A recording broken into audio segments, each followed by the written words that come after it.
Welcome to the De-Stress for Success podcast. Did you know that we inherit our stress response from our parents or carers or generations before? That we can pass on our way of reacting to stress to our children. But we can also train our brain to respond to stress differently. It's all about brain health. I'm Isabella Ferguson, and I'm here to deliver to you the most up-to-date evidence-based methodologies on how to find some calm. On De-Stress for Success, I'll ask the experts what we can do to find inner peace. In my early 40s, I bowed out of a 20-year legal career. Decades of running on high anxiety and drinking alcohol to cope had taken its toll on my nervous system, and I was burnt out. So I started exploring the science of stress. This is what gets my pulse racing, but in a good way. Now, as a 48-year-old corporate speaker, counsellor, coach, and alcohol-free woman, I'll interview the experts, ask the questions you wish you had the time to ask, and I'll deliver some practical tips to you. I'm glad you tuned in. Now let's de-stress.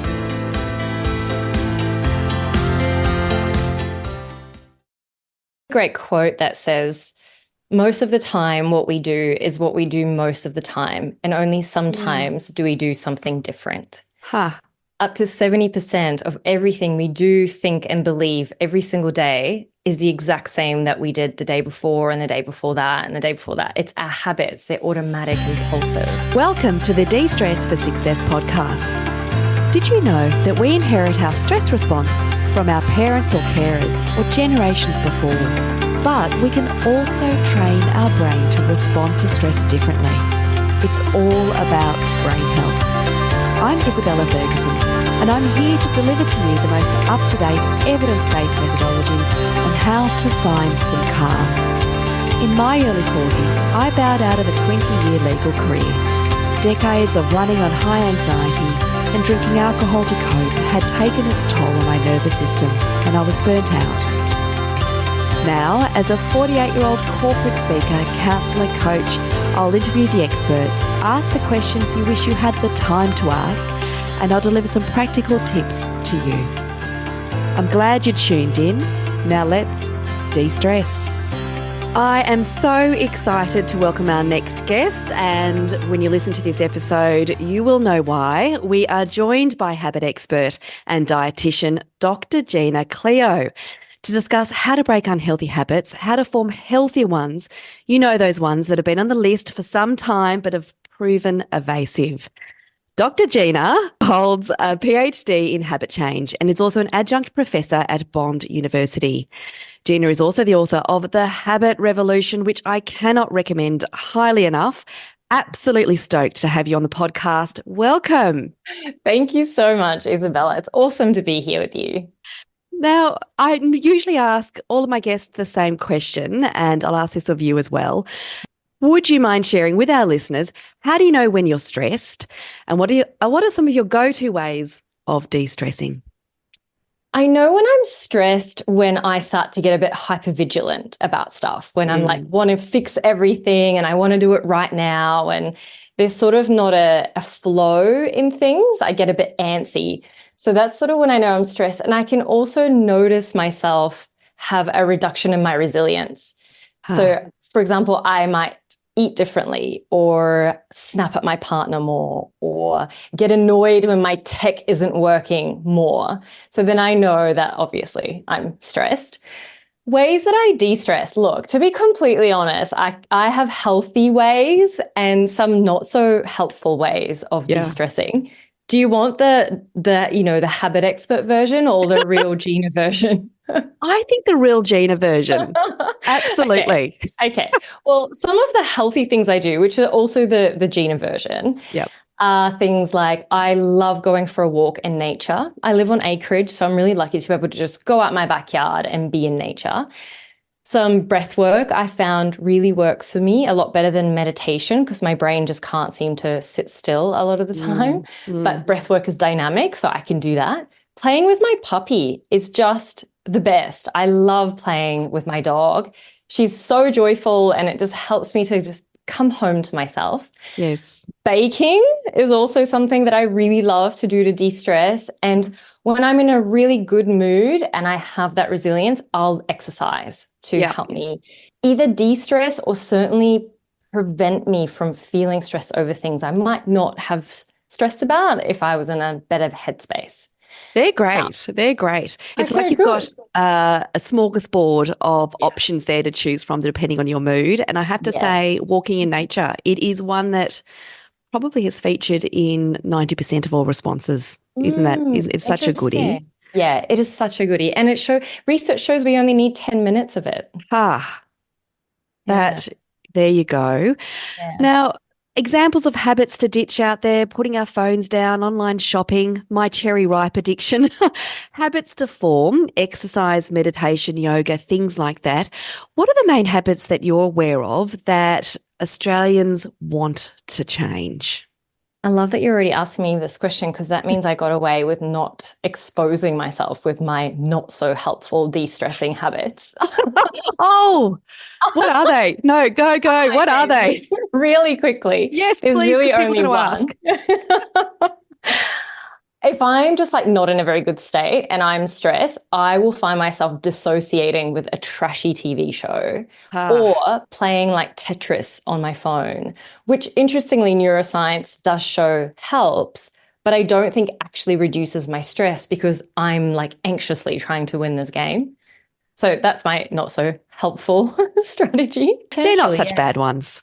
Oh, thank you. Yeah. I mean, I don't have anything too outrageous. I wouldn't be able to do what I do if I was, going to things that were really self-sabotaging. Look, I will find myself elbow deep in a packet of chips or Tim Tams as well. Like, completely honestly, that also happens sometimes when I'm stressed. Yeah, that would be mine as well. That's my bad habits. It would be salt and vinegar chips and double-coated cherry ripes. Oh my gosh, you and I would have an absolute party if we were stressed together, because those are the things I would go to as well. And then you wake up the next morning going, oh, all right, let's put the sneakers on. Yeah. Are those sorts of habits quite common in Australians that you have sort of found out in your research in terms of the sorts of habits that we want to veer away from? I've done surveys with Australians across all ages and genders and I guess corporate levels with thousands of people. And there are the top 5 habits that keep coming up no matter who I speak to. And they are snacking when we're not hungry, scrolling on our phones too much is probably the top one, snoozing our alarm in the morning instead of getting up and doing the exercise we said we would, staying up too late, so binge watching TV and sort of sabotaging that way, or even scrolling and staying up too late, and procrastinating. Those are the 5 top unwanted habits. Yeah, so they tend to be related around sort of health and food, but also just time wasting. Yeah. So we all know we're doing it, but it's very hard to get away from. Interestingly, all those things give us a sense of pleasure and reward. Screen time gives us a sense of reward. Eating and chewing and things like sugar give us dopamine. They make us feel good. When we're procrastinating, we're essentially avoiding pain and seeking pleasure. And so that's going to give us a sense of reward. So it's no wonder we seek those things when we're feeling stressed or, when we're tired or life just gets on top of us. Yeah, yes. Look, I know that dopamine is probably going to be part of the answer to this question. But look, how are we going to tell the difference between when our habits are veering into the territory of addiction? Habits and addictions share similar characteristics, but they are entirely different things. And you're right, dopamine is really the underpinning of what makes the biggest difference. So some characteristics of habits is that habits are repeated often, they happen automatically without much conscious thought. Habits can be both positive or negative to our life. And although it's not always easy, we can change any habit that we have. We can always create new habits or break old habits. Addictions, on the other hand, involve a compulsive need to engage in a particular behavior or use a substance, despite its negative consequences. It often involves this feeling of being out of control, and it can lead to physical or psychological dependence. And because addiction involves this loss of control, it's much harder for people to stop when they really, really want to. It's not just a lack of willpower, it's so much more. It's actually our brain circuitry going, if I don't get this substance, I'm going to go in fight or flight mode, and that's not good. Like, we are in panic stations. And what drives that a lot of the time is dopamine. Dopamine is our reward center in our brain, and it's what drives motivation, anticipation, and that sense of pleasure. With habits, every single habit that we have gives us that sense of reward, but it's in a much smaller amount than our addictive behaviors. So addictions tend to hijack our reward system. There is nothing in nature that's going to make your dopamine times by 10 or times by 100, just like something like certain drugs do, or alcohol or nicotine. Something like chocolate might double your dopamine levels. And that's why we want to go back for more and more and more, because when the dopamine goes down, we're like, oh, I want another hit. Something like methamphetamine is going to times your dopamine level by an existential amount that you can't ever replicate that. So what happens is there's nothing in your environment that's going to make you feel that good. And so you feel like that's the only thing that you need in order to feel normal, happy, functional. And that's the difference between habits and addictions. Thank you for that explanation. That just makes it very clear. So we kind of get addicted to a massive dopamine dump, that those sort of unnatural habits that we haven't found in, I guess, our sort of primal life. They're new modern things, aren't they? That I guess tend to make other people a lot of money as well. You know, you've got I'm thinking the gaming, the sugar, the alcohol Social industry, media. all the rest. That's right. That's Absolutely. right. Yeah. And I guess the other factor is that with the addiction category, you're probably noticing it's impacting other sectors of your life a whole lot more if you don't have it. Yeah, or you're having too much of it. Definitely, because you sort of narrow your window of the things that you start to enjoy. And so when you're narrowing that window, there are less things you're enjoying. Therefore, you get this very hollow vision of the circle of people that you're around or the activities you engage in. It's like, well, I can't drink all this alcohol and do this. And so I no longer do this because I'm here, engaging in this addiction. I find that fascinating. And I think I've heard you mention that before. I've seen you in writing where you've said that we need to make sure that we're enjoying a diverse range of experiences. And when I heard you say that, I thought that is just so true. And of course, I keep coming back to alcohol, but I think it's also screens as well. Your world does narrow when you are focusing so much on that thing. So I guess the less experiences we enjoy, the more addicted we feel to something, is what I've heard you say. Would you mind just expanding on that concept a little? Because I think people will find that quite interesting. Yeah, there's a really great quote that says, most of the time what we do is what we do most of the time, and only sometimes do we do something different. Up to 70% of everything we do, think, and believe every single day is the exact same that we did the day before and the day before that and the day before that. It's our habits. They're automatic, impulsive.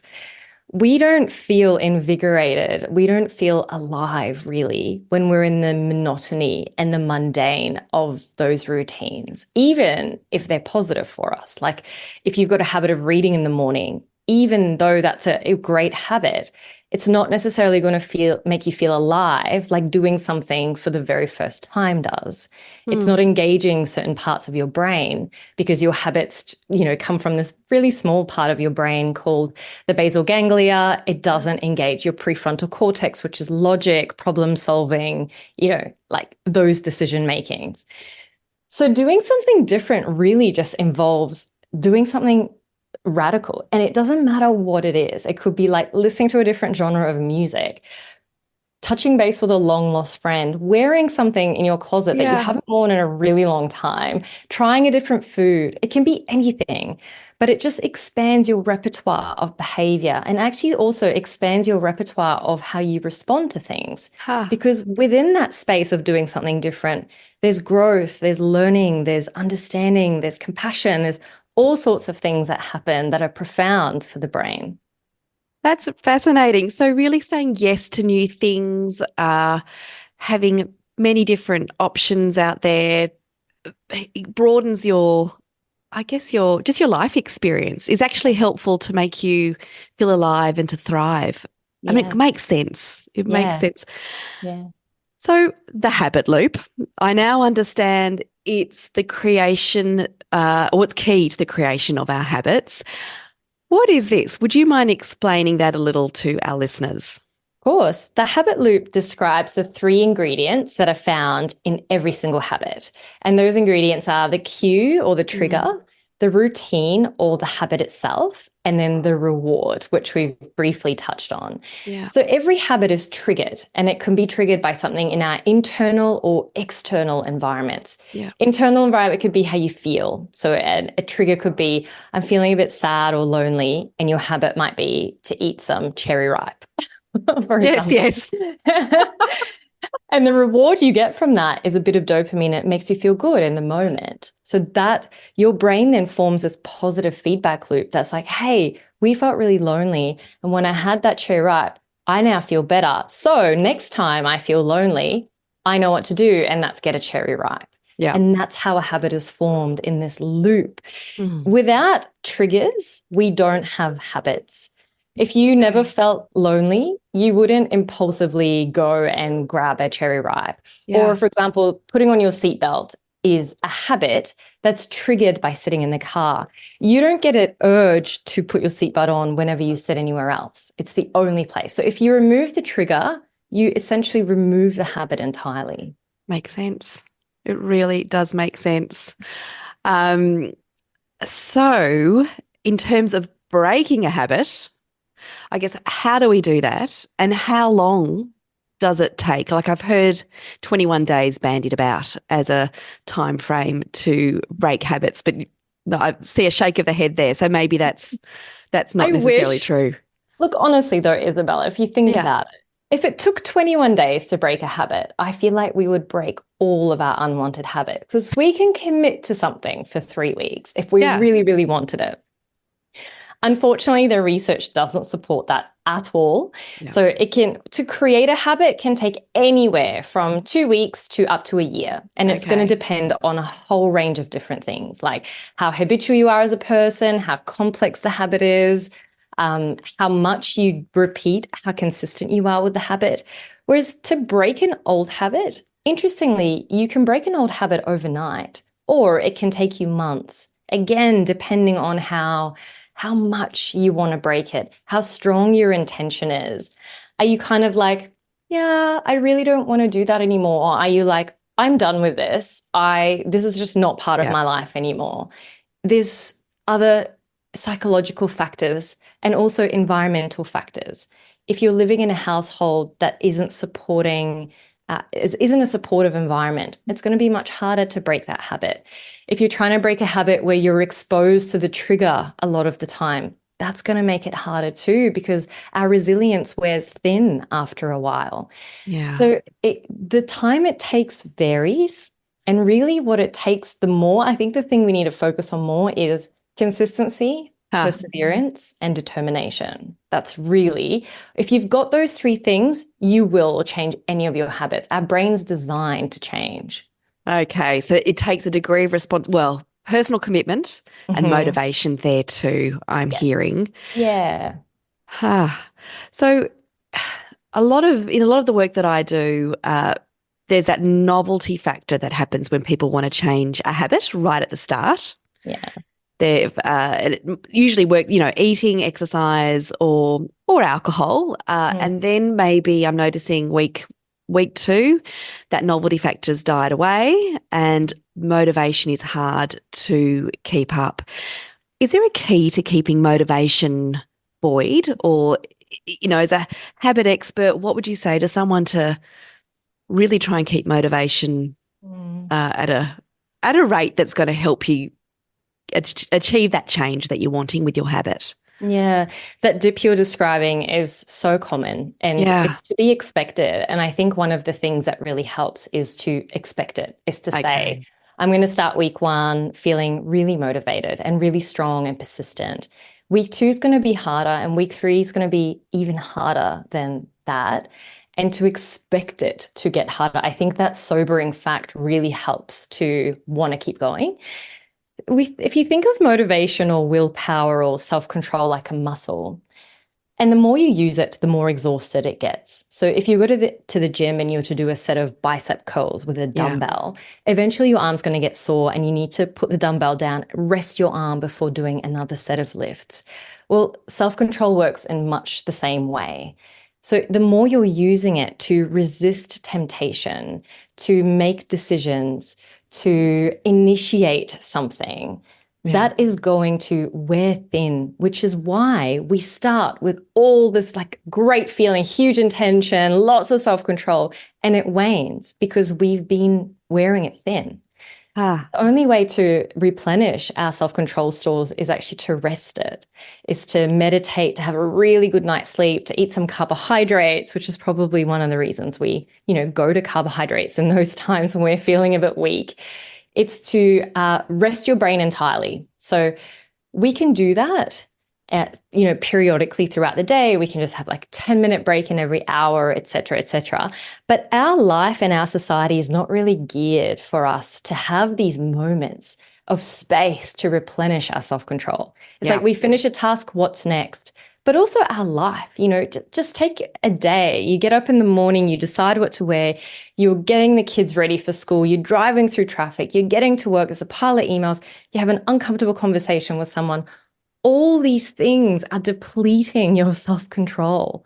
Yeah. So no wonder it gets hard. And so I think one of the ways that's so important to maintain the course is firstly really tap into your reason why. Why are you doing it? Why is this more important to you than falling back into that unwanted habit? Yes, it's hard. It's going to really suck sometimes. And you'll be at a crossroad where you're like, I really just want to grab that thing that I've been saying to myself I'm going to quit. And then stop in that moment and go, if I continue to do that in 5 years' time, what will my life look like? And if I stop doing it, what will my life look like then? Yeah. So really tapping into your reason why. And then accountability is an awesome tool. And it's been shown to double our chances of success. Yes. And look, it's probably with every style of habit that you're trying to break, willpower, I can hear plays a large part in it. And I know that, a lot of the listeners here, they're, just like probably every woman on the planet, and man, we're stressed. We almost wake up stressed, like hitting a 9 out of 10, and we're doing that throughout the day. So I guess it kind of pays to release the stress valve throughout the day as much as you can so that you're not walking in the door susceptible to breaking the habit you're trying to kick. Yeah. And I'm also hearing that there could be some mindfulness work that you can do, and that seems to play into keeping you, I guess, in the present and calming you down. Is that something that you integrate into your habit change work? Yeah, big time. Yeah. So when you think of the habit loop, the cue, routine, reward happen in a split second, and we're not even conscious that it's happening. The space between the trigger and the habit, that is where our freedom lies. That is the space where we get to make a decision rather than be reflexive or impulsive in our behavior. If I get the urge to grab a drink of alcohol and I just go for that urge and I have a drink, then I've strengthened that cue routine association and I've actually made the habit stronger. It's not just that I've had a drink. I've actually made it stronger and I've made it harder for myself to break tomorrow. But if I get the urge and I stop just for 2 minutes, have a moment, like a deep breath, a moment of reflection, and you create space between the urge and the behavior, there is so much power in that. That's the space where you get to make a decision, where you get to reflect on your values, where you get to decide if you want to do it or not, instead of just going for it mindlessly. Mindfulness actually also, it strengthens our prefrontal cortex, which is that logical part of our brain. Wow. We never grab things we know aren't good for us logically. It's always an emotional decision. So if we can strengthen our logical brain, that is hugely powerful when we're wanting to break an unwanted habit or create a new one. Change is hard. This is what I always say. Change is hard, but you are not stuck with your brain. You completely have the power to transform your life, to start fresh, to reclaim yourself at any moment and at any age. Thank you. That's what I find so empowering about the work that you do, is that we're not just on automatic robot mode, that we've actually got a little bit of power, or a lot of power, if we pause, to kind of direct where we want our life to end up. Yeah. Gina, I know that you have such great masterclasses and courses on your website. And in fact, I was just checking out your 12-week online series, and I'm going to put a lot of that in the show notes so people will be able to look at the link and check it out. What would the 12-week course kind of look like? What's involved in that if people are interested? Well, now actually when you sign up to the Creating Healthier Habits course, you get 2 courses, because that was the second one. You get access to both. But it's everything from what is a habit, why we have habits, how to recognize our own habits, how to create new habits, how to break old habits, why self-control doesn't work, and all the things we need around habits. So things like, what do we do when we have a setback? How do we try to manage those setbacks better and bounce back better? The importance of self-compassion. And it's all very evidence-based. So I'm a huge research geek, but I love translating that science into actionable and practical steps so that people can benefit the most from what we know is tried and tested and works. So that's what you would expect in those habit change courses that I offer. Thank you. Now, you're busy. I know that you do a lot of speaking. You've got, a book out. You're running these courses. What's on the horizon for you at the moment? Life is busy, but it's awesome. I'm really good at saying no to even great opportunities that I know might impact my lifestyle, because I'm aware that I need to replenish my self-control and to have those moments of rest. But I'd really, the thing that I want to work on now is creating a habit course to go alongside my book, The Habit Revolution, that will really help to guide the reader through my voice and to offer really practical strategies. And although a lot of it is in the book, I think having those online modules is just another platform that some people like to learn through. I'm also creating a corporate course for organizations to use with their employees. So organizational habits, productivity, efficiency, well-being, all of that.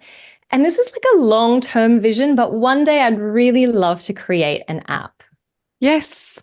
And you can almost track and change. Yes. Yes. To track, to have modules on there, to have meditations on there. I have so much vision for this app, but it's such a big project. I'm like, okay, this is in the future when I've got a little bit more space in my life. Yeah, I can see the absolute enthusiasm and passion that you have for this work. Thank you. Thank you for your time and energy in sharing all of your knowledge with us. I think it's invaluable. I know that, there's this concept that we need to change our habits really guide who we are and who we want to become in the future. So it is the foundation to, living a purposeful life. Couldn't have said it better. Totally agree. Thank you so much, Dr. Gina Cleo. Thank you so much for having me. You're welcome. Thank you so much for listening to this episode. If you enjoyed the content, please don't forget to rate, subscribe, or leave a review about this podcast. These 3 things really help to get this podcast out to people that might need to hear it.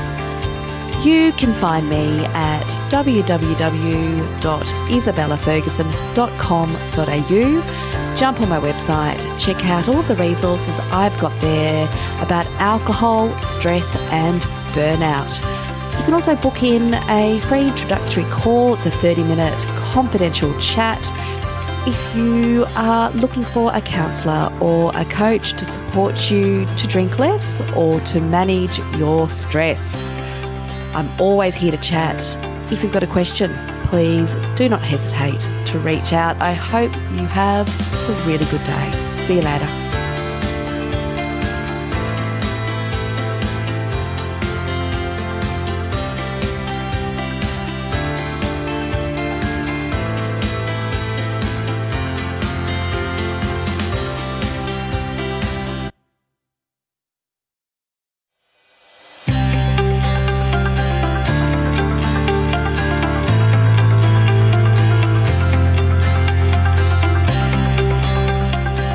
Thank you so much for listening to this episode.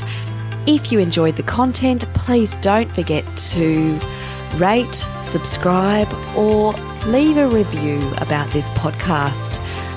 These 3 things really help to get this podcast out to people that might need to hear it.